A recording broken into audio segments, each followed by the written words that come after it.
Yes, this is Projan Media. Guno mukutu gwina okubeerako okufuna amawulire ageesiika.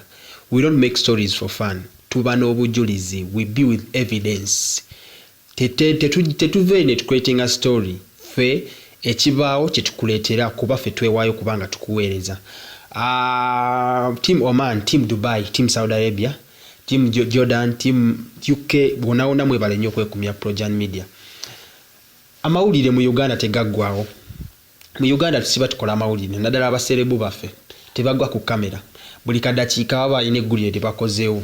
Essaawa zino wenjogeera njagala nkugambe authoritatively nti olutalo lwa Bobi Wine ne Eddie Kenzo, Idrisa Musuuza, BET award winner ne presidential aspirant owa NUP Honorable Robert Kyagulanyi Ssentamu, olutalo lwabwe si lwakuggwa essaawa zino. Olutalo luno terulabikanga oba olunaakoma enkya oba enkeera oba luli. Lulabika lwakubeerawo paka Angola oba Bebekulu. Buli kaseera wabaawo sayidi ebeeweereza ebisongovu indirectly naye wabula nga obimanyi bamala ne beesojjera ddala. Eddie Kenzo ono gwe tulaba, Eddie Kenzo yaliko ku Firebase edda ng'akyayimba ne ba Mickey Wine muganda wa Bobi Wine naye ava mu Ssentamu family. Ndoza muto wa Bobi Wine ayinza okuba yadda wa Bobi Wine ayo mabega. Baali bayimba bonna ne Empress oba mujjukamu ebyo ebiseera. Bano kiraga nti baali ba mukwano. Otono yaliko omukulembeze wa munne mu kibiina ekimu ekya music ekya Firebase crew. Mbiseera byedda Eddie Kenzo ebyobufuzi Bobi Wine bwe yatandikira awo ogenda mu byobufuzi. Kinajjukirwa nti Eddie Kenzo yali mabega wa Bobi Wine. Awatali kubuusabuusa wonna olw'ensonga twali tukimanyi ffenna era gw'alina owagira kuba ye yamukuza musically. Ye yamusupportinga musically. Eddie Kenzo along the way ayina awo maaso awo ebintu byatabukira awo alyoka akyuke lumu tetwategeera kwaki yakyuka wabula kye twasobola okutegeerako yagenda ku State House ya meeting ku State House. Awo nga Lema amaze omukyawa awo. Lema agenze ne Sebunya yasobola okuba nga amiitinga omukulembeze w'eggwanga Yoweri Kaguta Museveni ku State House.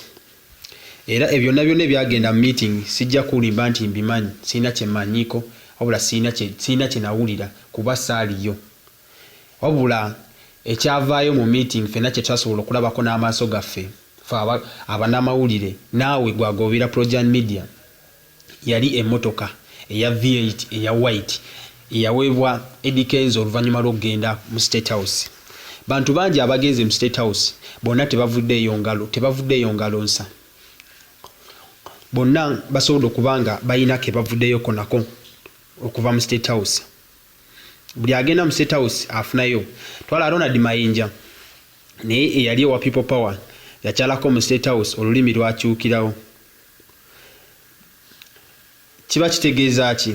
Naye si ye ensonga etulese olwaleero. Ensonga etulese olwaleero ya Eddie Kenzo okusigala nga alina byaweereza ebisongovu. Olunaku lw'ejjo olw'omukaaga Eddie Kenzo yalumbye ku Facebook ye nga bw'omumanyi nti nga bulijjo abaayo buli kaseera abeera nga updating abafans be. Yasobola okuba nga ateekayo ka story akatono just kalowoozo. Eddie Kenzo ku post ye yagamba the moral of leadership. Eddie Kenzo oluzungu okuva ndooza oluzungu tukkirize. Eddie Kenzo is a man tukkirize musajja kuba okutuuka waggulu eno olwokantandika oluzungu n'oliyiga luyige n'obanga osobola okuba nga owandiika statement ng'eno oba musajja mugezi nnyo IQ eba ya waggulu nnyo. Eddie Kenzo yasobola okuwandiika ekintu abantu abasinga abalina bachelors abalina masters statements batasobola abamu kukola ki kuvaamu kukola ki kwogera. Eddie Kenzo yagambye the moral of leadership. Those who humble themselves will be exalted, but those who exalt themselves will be humbled. Your statement ya Eddie Kenzo yasobola okuba nga awandiika. Eno statement bw'ogisoma era gwe naawe oba okiraba ddala nti egenda direct owa Bobi Wine. Emabegakaawo Eddie Kenzo bimu byavaayo n'ayogera biconnectingako eno statement. Eddie Kenzo ekyamutabula ne Bobi Wine agamba nti waliwo emabegakaawo balina Bobi Wine meeting abayimbi ne boogera ku Eddie Kenzo bibi nnyo.